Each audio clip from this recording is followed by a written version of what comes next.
മമ്മൂട്ടി എന്ന സൂപ്പർ സ്റ്റാറിന്റെ പേരിൽ മലയാള സിനിമയിൽ 2 കഥാപാത്രങ്ങളുണ്ടായി. മോഹൻലാലും ജയറാമുമാണ് ആ കഥാപാത്രങ്ങളെ അവതരിപ്പിച്ചത്. സോമൻ അമ്പാട്ട് സംവിധാനം ചെയ്ത മനസ്സറിയാതെ എന്ന ചിത്രത്തിൽ മോഹൻലാൽ അവതരിപ്പിച്ച കഥാപാത്രത്തിന്റെ പേര് മമ്മൂട്ടി എന്നായിരുന്നു. സെറീന വഹാബ്, നെടുമുടി വേണു, ജഗതി ശ്രീകുമാർ എന്നിവരാണ് ചിത്രത്തിലെ കേന്ദ്ര കഥാപാത്രങ്ങളെ അവതരിപ്പിച്ചത്. 1984 ചിത്രം തിയേറ്ററുകളിൽ എത്തിയത്. 2014 പുറത്തിറങ്ങിയ മൈലാഞ്ചി മഞ്ചുള്ള വീട് എന്ന ചിത്രത്തിൽ ജയറാം അവതരിപ്പിച്ച കഥാപാത്രത്തിന്റെ പേരും മമ്മൂട്ടി എന്നായിരുന്നു. ബെന്നി തോമസ് ആണ് ചിത്രം സംവിധാനം ചെയ്തത്.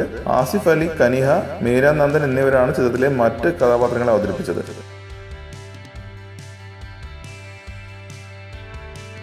കൂടുതൽ സിനിമാ വാർത്തകൾക്കും വിശേഷങ്ങൾക്കും ഇപ്പോൾ തന്നെ സബ്സ്ക്രൈബ് ചെയ്യൂ മലയാളം ക്രിയേഷൻസ്.